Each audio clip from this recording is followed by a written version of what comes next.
So the EOS is 1090 Jake, man. I'm rocking with y'all and y'all rocking with me. And for this video, we're gonna be speaking on Gucci Mane's new artist, Matt Critter, catching a murder case just 2 months after signing.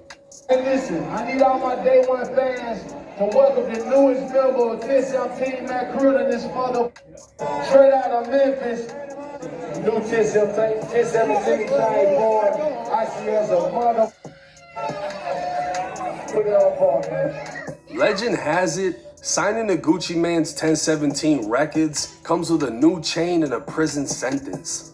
Fans would speculate the record label is cursed after the arrest of another artist and the fact that half the label is currently incarcerated. On December 21st, 2022, Memphis police responded to a shooting call on Wells Avenue just before noon. Arriving on scene, officers would locate a dying, unresponsive male laying in a vacant lot. By the time fire and rescue responded on scene, the victim, who was later identified as 34-year-old Markeith Taylor, a father of four, was pronounced dead from multiple gunshot wounds. Crime scene tape restricted the area as a large crowd gathered when gunshots erupted again. It had been just over 2 hours since Markeith was killed, when only yards away and with officers still on scene, a man within the crowd overlooking the crime scene opened fire, shooting roughly 9 times at a passing car, striking the driver. The shooter then got into a gold car before driving off. Officers would locate a man dead in his car a few miles away, identifying him as 23-year-old Alandis Turner, who went by the name B-Ball. His family told officers B-Ball was related to Markeith, who was just killed. Speaking with witnesses at the first murder scene, one claimed to have seen the murder of Markeith and was taken back to the Memphis police station for an interview.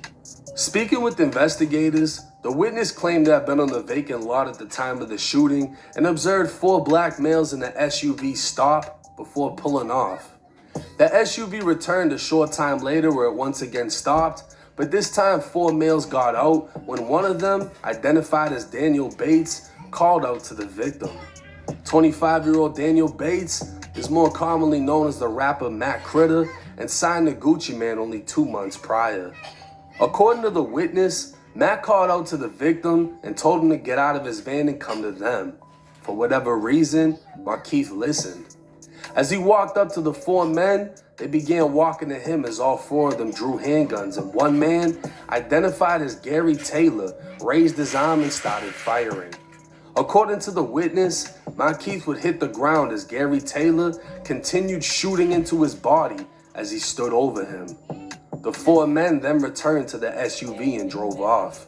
The witness advised Daniel Bates is known in the area as Matt Critter and Gary Taylor is known as Lil Gary. A third suspect was identified as Danterio Owens, and when shown a 6-man photo lineup, the witness positively identified all 3 men. Specifically, the witness identified Matt Critter as the one who called to the victim, telling Getting lots of eye contact. I feel like this is going well. Just wish I knew what she was thinking. Let's save all day, yeah.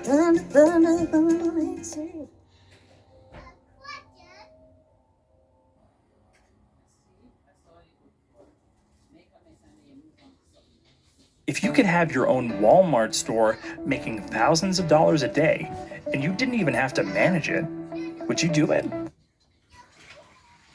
telling him to get out of the van, while identifying all 3 men as having a handgun and standing over the victim as Lil Gary shot him to death.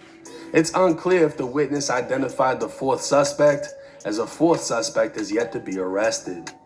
On December 29th, a warrant for first-degree murder was signed, and on December 30th, Lil Gary would be the first arrested, charged with first-degree murder, and because of an alleged court error, Lil Gary was released on his own recognizance.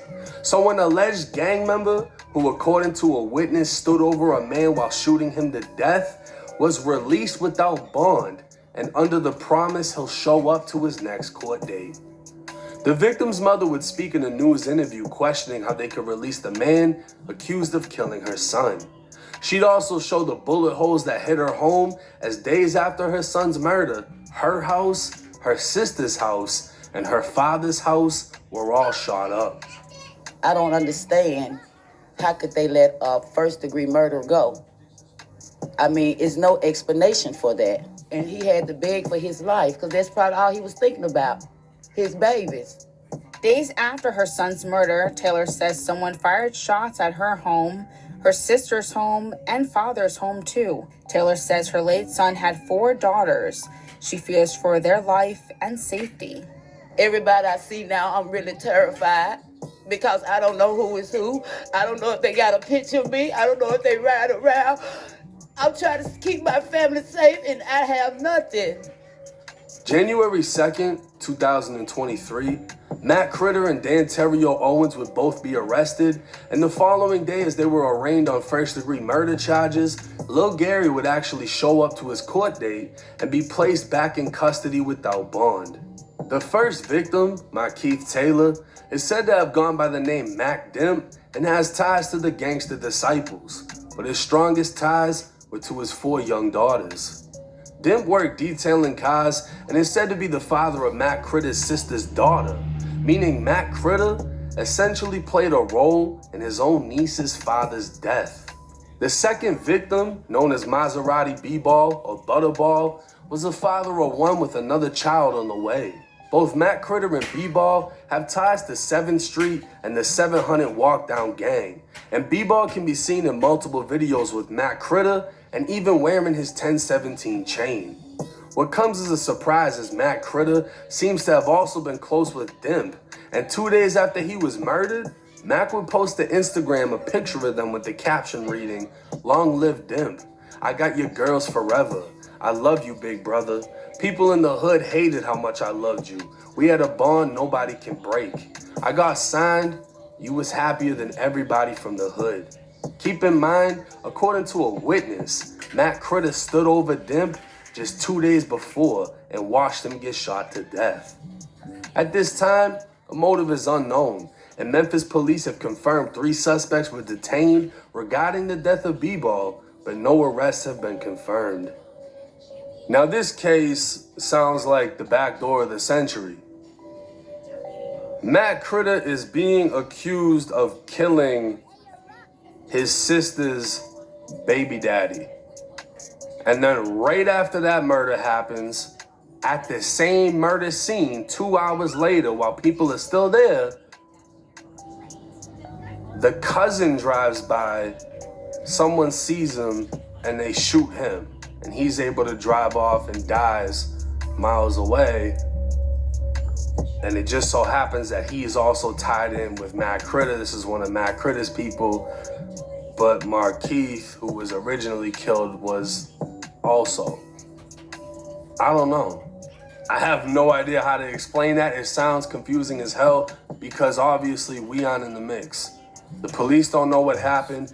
I guarantee you the streets know what happened. And they get signed to Gucci Mane and 2 months later throw it away. Because, I mean, you essentially threw it away, right? Yeah, you can bond out on a murder charge, but, I mean, he just got signed. He got the new chain. We don't even know how much money he got for signing. We don't even know if he has bond. Anytime you get locked up, it's going to put a damper on your career. You're not able to release anything unless you got things pre-recorded. You're not able to shoot videos. Everybody that gets incarcerated, it affects their career. For that to happen just after you got signed, 60 days later? I mean, that right there is enough to get him dropped from the label. Why would we keep investing money into somebody that just threw away the opportunity we gave them? And now, of course, the entire case is alleged, but when you have somebody that was at the scene saying, "I saw him do this," that's major. Now, if the witness recants his statement or all of a sudden can't be found or doesn't show up to trial and they don't have any other evidence pointing towards him, there's a chance he could beat it. But because of how this seems like a family-related thing, I guarantee you people are going to speak up, more evidence is going to come out, and everyone will have a better understanding on how and why this happened.